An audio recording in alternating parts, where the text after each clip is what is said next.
welcome to the CHUM newsletter report with Lisa Shell. Thank you Aloha. for being here, our managing editor, and I am John Bosang, publisher.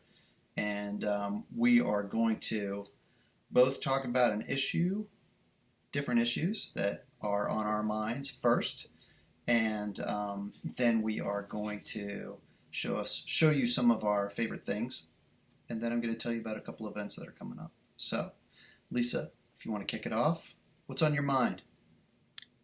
Safety. Well, downwinding, but downwind is always on my mind, so that's nothing new.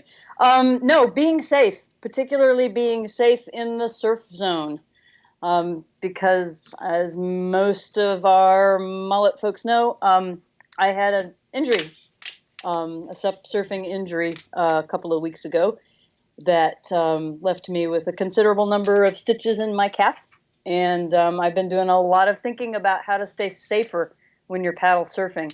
Lacerations are the biggest injury sup surfing, and the biggest culprit in lacerations is obviously the fin. So I've been doing a lot of research and try to figure out ways to minimize the potential for coming into contact with the fin during a wipeout. And things that are key is getting as far away from the board as you can when you wipe out, covering your head when you do that, because most of the lacerations are on the face and on the head, and just being very mindful of where that board is at all times. So that's been on my mind a lot lately. I bet. What about you? Well, the big thing for me today is a discussion that we've been on Facebook today about just the way that events are run, and we've kind of come to the conclusion that we have to get rid of board classes in general. Board classes are killing races, especially races that have more than one course. What you have is you've got unlimited 14, 12, 6 surf, and then maybe prone, unlimited 14 stock, men and women, plus age groups, and it's absolutely killing. There's too many trophies, too many ribbons, too much organization. You have to get timing companies. It's running the costs up. It's just destroying the race director's brains. And we've taken some pretty cool learning from the surf ski world and some of the outrigger world, and basically they're one of the things that those races do that we and a lot of races on the East Coast have been thinking about doing is we say there is a pro division for which it is 14 and under for men, 12-6 and under for women and juniors, and then there is an enthusiast division.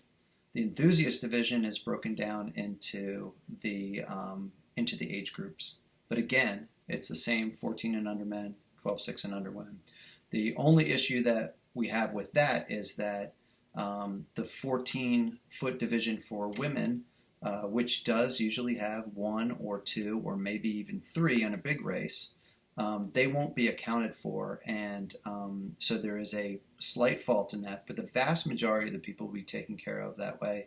Don't know if that's the right answer, but so far we've had a really positive response. It's something that we're looking into for the Carolina Cup, where we have the graveyard race being a pro division, where you have all, men on 14, women on 12-6, and then you have the enthusiast. Everyone goes out together in the same waves as they did.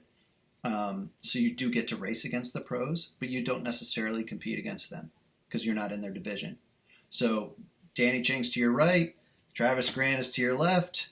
You're on a 14-foot board. You're in the enthusiast group. Bell goes off, race goes off. You're in a competition with them. You can see where you stand when the timing comes. But they're in the pro division. They're going for money. You're in the enthusiast division, and you're just really trying to get everybody in my around 47-year-old age group. And So here's a question.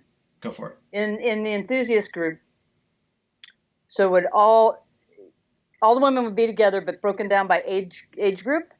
Is that what They would in the enthusiast group, yes. yeah, in the Yep. enthusiast But division, not by board class and but age not group. by board class. So why not go ahead and have the women in there with 14s?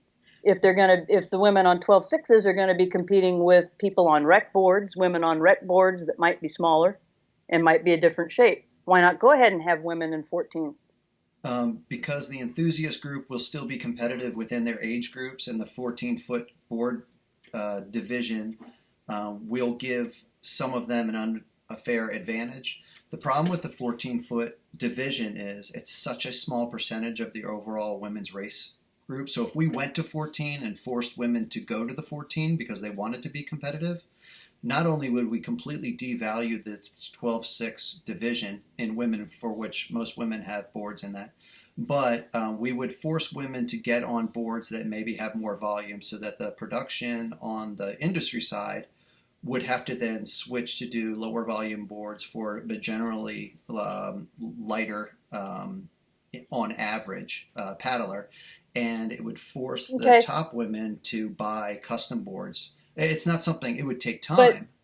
But go ahead. But if I'm a new racer and I'm still on my 11.6 all around board, don't the women on 12.6s already have a disadvantage against me?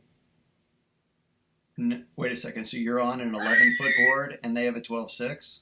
I'd be in their class competing with them, right? Yeah, so you would be at a disadvantage. Wouldn't they have an advantage? They would. On a 12.6 race board against an 11.6 all around? They would, but an 11.6 all around by definition is an all around board, and a 12.6 race board is by definition a race board, and you're in a race. So they already know that they're going into a gunfight with a pocket knife, or in this case, like a water balloon. So yes, people will want to race on what they brought, and I think there is room for people to get into races like that. But in general, now that the sport has matured to the point where people are racing on race boards, it's just too much. You add inflatables. If you're going to race, I think the general consensus, or not, we're still in debates with all this, is that you have to narrow it down. If we eliminate, just some quick math, let's just say we eliminate, we have one board division and we have men and women. Okay, so then you have two divisions. Now, if you have men and women and 4 board divisions, you have 8 divisions. Okay, then you have first. Now you're asking me to do math, and I don't do that. The math is insane. Let's just say that every board division you add not just one board division, but you add men, women, juniors, seniors. No, I see the problem. Then that all, it's like if anybody ever saw Gremlins and they threw that little sucker in the pool, it's like that. It's it's not good. And no doubt it's not good. But now what would you do for downwind races like the Olokai, where it is absolutely not practical to be on a 12.6? Well, would there be exceptions? The Olokai, these are all exceptions, but for general, like the Olokai, they have a law, Olokai, Molokai, Maui to Molokai, the Gorge Race, there's a lot of unlimited boards. They're very specialized for those conditions. So those would be, and I believe that would be the open class. I mean, that's what, like Molokai to Oahu, they have the unlimited class. It's the fastest board that gets across is the winner. Now, if you're on a stock board, you're going to win the stock division, but the main money is in the first one across. So, and speaking of Hawaii, and why don't you mention our sponsor? We have Maliko Run! Woohoo! Yeah. So Susie has paid us in goodwill over the years, and she is the sponsor of this. So go to malikorun.com, right? That's the correct address. That's it. Buy a hat, buy a shirt, and check out the conditions. Yeah. Check out the conditions on the Maliko Run. You can read great stories from the folks who live there and do it frequently, and get their perspective on what it's like to eat, live, breathe, paddle Maliko. Yep. And between Susie Cooney and Jeremy Riggs and so many others that have been so kind to us over there. Well, you, namely, not me. They've been kind to me because I haven't been there yet. But they've been kind to me from a distance. But that's my own fault for not going because It is your own fault. ever since I lost my private jet, I just haven't been able to go there. But anyway, I will get there, and I can't wait to see all of my friends that I have made from afar. But anyway, thank you, Malika Run, for sending the hats. If you want to sponsor next week, give us a call, send us your shirt and your hat, and we'll wear them. All right, so we kind of wore out the no more board divisions, and I do want to say, Jimmy Terrell, with your 10-meter, your 3-meter board article a few years ago, you kind of nailed it, and now we're coming back to it, but we can't change all the production. That would be ideal if we went to a 3-meter board and that was the standard and went to the ISAs, everything. Jimmy knew. That would be the T-shirt. Jimmy knew. Anyway, so we're gonna do a couple of our favorite things, and you went first on the last one, so I'm gonna go on this one. Okay. This. Yeah. Key Vault. Okay. I've cracked it. I've dropped it. It works great because it all stays. Your key goes in here. You put this on your trailer hitch. You lock it, shut it, do your little key thing. Nothing's perfect, but this is better than sticking it on top of my tire or in my wheel well for those of you who have keyless entry and fancy cars. Yeah. I don't. I'd love to be able to come up to my car and say, Siri, open up my door and turn on the air conditioning, but I can't.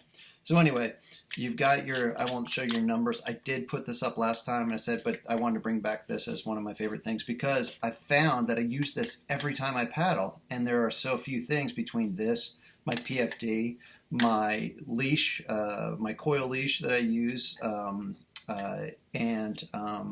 it's just one of those things.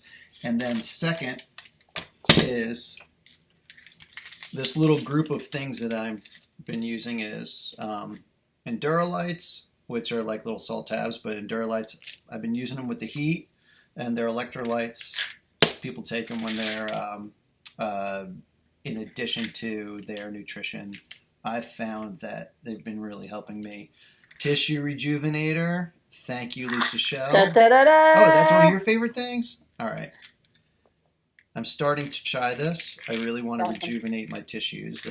And it's a joint health support. It's got glucosamine, chondroitin.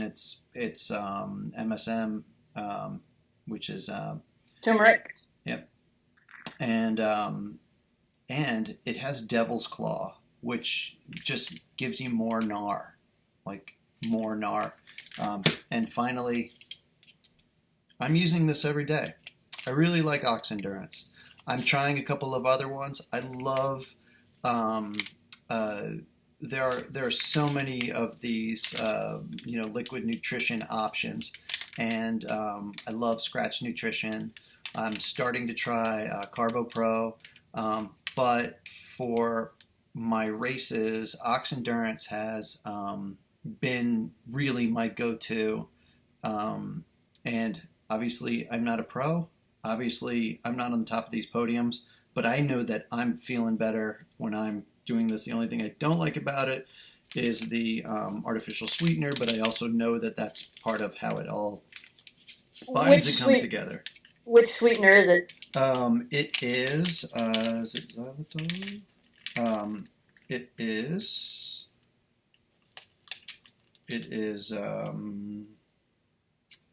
sucralose. Okay. Is that a Wilmington local product? No.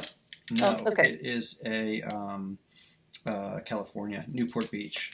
Gotcha. These guys are awesome. They're super responsive. If you have any questions, you go to their site. I mean, I don't think anybody's more responsive than Scratch and their articles. And I mean, they are just nutritional nerds, and they're awesome. And they've got great stuff. So I kind of go back and forth with this, and then my fresh water that I bring along with me has just a pinch of salt, a little bit of agave, and just a slice of lemon. So, and if you guys get all phlegmy when you're you're paddling and stuff, because you get hot and stuff, and you're drinking all that stuff, and you're a little water with a little bit of lemon in it cuts right through that. So if you get phlegmy, what's your favorite thing? Cohesive tape. This is the stuff I have been using to keep my surf injury wrapped up, and it comes in a variety of wonderful colors. This happens to be 404 green, and it's stringy or spongy, and it self-adheres, and it's just awesome. You can actually wrap this on your paddle if you need a little extra cushioning, but it's a great thing to have in the first aid kit at all times.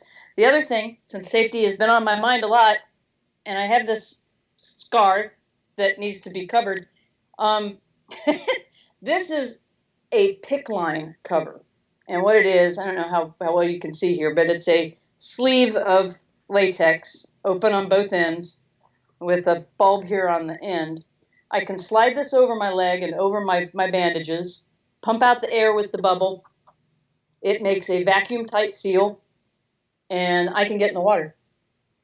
And it's made by the folks who make Dry Case. This is their surgical That's a unit. Wilmington company here in Wrightsville Wilmington Beach, company, right? really they make a cast cover that is like a full foot or a glove, but it, for my kind of injury, for this kind of wound that needs to be kept dry, the cast covers too much material, and it's kind of cumbersome even when you squeeze out all the air. So this is the solution to that. It's kind of like a dry suit gasket.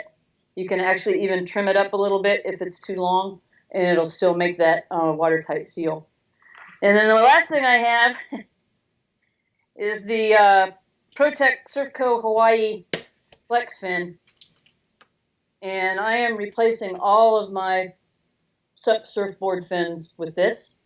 Again, don't know how well you can see, but it bends, and it has a soft, flexible edge here so that it's going to minimize. It's not going to keep you from getting injured, but it's not going to slice and dice the way a nice carbon fin will do should you come in contact with it. One of my good friends to get more than 15 to 20 stitches in a leg.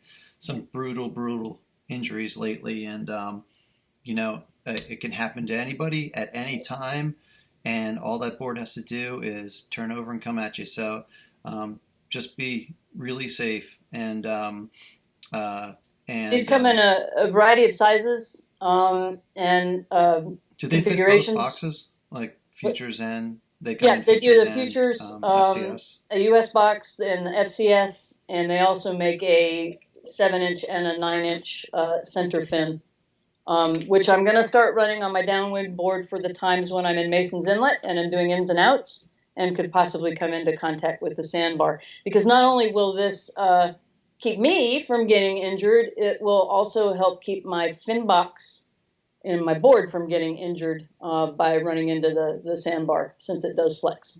Yeah. So, all right, now we've got the our inspirational people that inspired us over the last week, and first one on my list is a gentleman named Alexandre Jourdet. He actually is you've seen this photo of this guy on a paddleboard in his wetsuit that saved this Ethan Coleman, who was 4 years old on his paddleboard, and they he's a oil and gas engineer. There's articles all over between dailymail.com and Facebook and other things, but it was just kind of this iconic shot of this like Matrix looking guy on an inflatable paddleboard with a 4-year-old on there that he's pulled out of the water and with the terrible floods in Houston.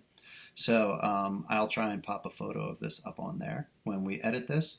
And then Lisa, who was your most inspiring this week? Well, it comes from the racing world and comes from the Gorge Paddle Challenge in Hood River a couple of, what was that, about a week ago? Mm-hmm. 2 weeks ago? Week and a half? Anyway, hometown girl, Fiona Wild, she just slayed it on the double downwinder, defending hometown advantage, and she just, the way she worked on that river, for the two downwind runs and just got out ahead of everybody. And I think the coolest thing watching at home, watching the live feed, was seeing her run up the beach and seeing all of the young jet team Groms on the beach cheering for her and giving her high fives and the big massive group hug from all of these kids. And she inspires all of us, but it's really neat to see the way the kids look up to Fiona. And coming in close behind her, another hometown girl, perennial favorite of mine, Hannah Hill. She did really, really well in both the downwind and the course race at Gorge Paddle Challenge, and she is inching her way up in the rankings, and it's pretty amazing because she's still in high school and she's just super awesome. Yeah, that sounded like such an amazing, absolutely amazing trip for you. Well, it would have been. No, I mean the week before, but that would have been a good trip. So sorry. Yeah, injury. I was supposed to go to the gorge, but I stayed home and rested. Well, Me and my stitches. there's one other person that I would Oh, love to mention, and that is that Catalina was last yeah. week, and I don't know if all of you are familiar with Ocean of Hope, but they do amazing fundraising for to support people who are going through cancer treatment, their families, and seeing Wally Buckingham come out of the water, arguably one of the hardest years that anybody can ever remember, and it was really kind of cool seeing him run up the beach in the photos, and actually Annabelle Anderson was there standing there with a lei waiting for him, and it was kind of cool, this is one of those iconic races, and he and their crew in NCP, and there's just such a great group of paddlers, and Lorraine Gruber and just the whole crew. They're just so inspiring, and I really loved seeing the job that he did, and that he didn't give up, because I know there were a lot of people that had to drop out, and I think he had that extra inspiration because of their Ocean of Hope, that whole family team raising. I mean, just talk about having to dig deep. You have some meaning to a paddle. This was really it. So Wally, really, you guys really inspire me. I hope other people get on prone boards and get out there and train for it and see what you guys are all about.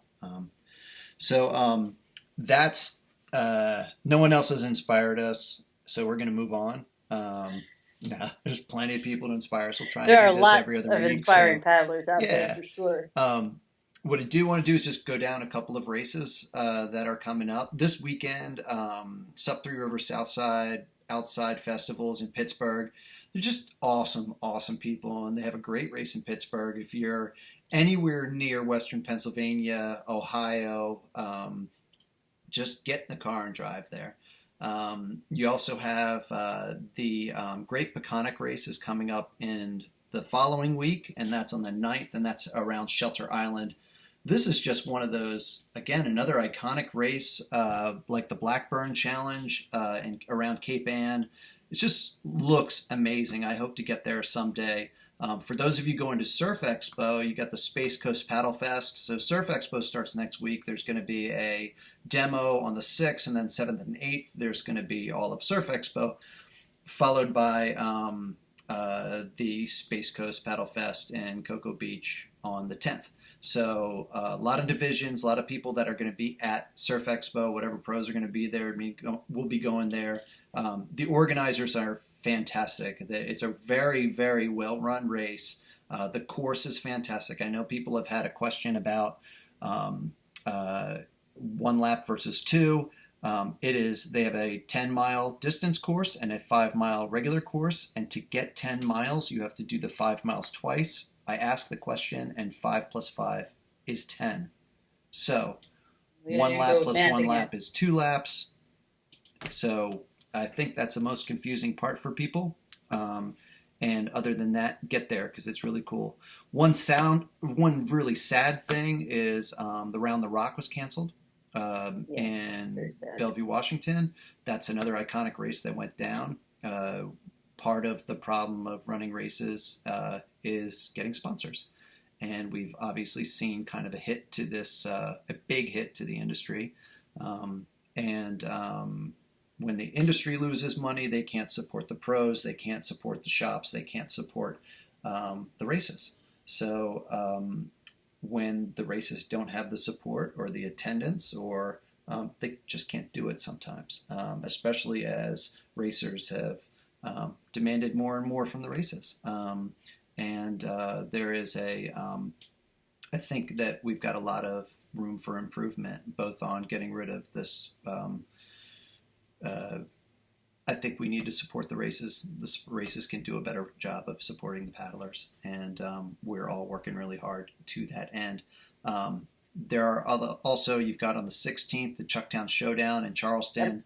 On the same day in Sandbridge and Virginia Beach. That is the Sandbridge Hey Hey is just a great race up in Virginia Beach, and the Gassets are out of their minds, and they do a great job, and I miss them. You also have Paddlepalooza in New Jersey, and we did an amazing article on the safety job that they're doing up there. It's just, the crew is awesome. If you're anywhere near New Jersey and New York, just like head up to Greenwood Lake. It's just a really fun race. There are other ones coming up in September, Battle of the Bay in San Francisco, and then Surf to Sound here in Wrightsville Beach on the 2nd of November. Englewood Beach Paddle Fest on the 11th of November in Minnesota Key. That's actually a really cool race. I'm going to get back to the Surf to Sound. Englewood Beach, they actually have a turkey dinner on the beach the next day, and they bring out a ham, and you're like on this key. You get out there by boat, and you're having a turkey dinner with all these people with like all the trimmings, and it's just awesome. It was really, really cool. And then the Surf to Sound is a part of the race. Is a race that I'm one of the race directors for, and we dropped all the prices for all the races by $20. Because we heard that it was too expensive. So we tried to eliminate a lot of the costs that go into it. We also added a outrigger and a surf ski race on the second day. So instead of the Kraken, we're going to be having the Froth. And the Froth is going to be really cool. It's a water start and finish. It goes out the inlet on the south end, which is, if you're familiar with the graveyard in Wrightsville Beach, you go around that. You'll come around a buoy on the beach side, on the blockade runner side, and then you'll go back and come in. So it's a really cool course. It's not 22 miles long. It's more like I think 8 to 9. I'll get the exact mileage. But it'll be all the stuff from the past years plus that with a lower cost. So I'm looking forward to it. I'm a little bit more involved this year than I have in past, and I'm pretty excited. It's going to be a lot of fun. So let's go back to Chucktown for a minute, because I just saw today that they have added on the Sunday following the flatwater races, they have added a surf competition. It is limited entry. I think I saw that they're limiting the entries to 20. But if you are a paddle surfer and you're planning on going to Chucktown, then definitely check out the information on their Facebook page. Cool. Well, our 30 minutes are up, and thanks for supporting the Mullet. We really appreciate all the people who are posting boards, buying boards, being kind, sending us information. And I'll be at Surf Expo next week posting a bunch of stuff. Again, thanks for your support. We couldn't do it without you. And if you are posting a board to the free classifieds, throw us a bone. Feature it. $25.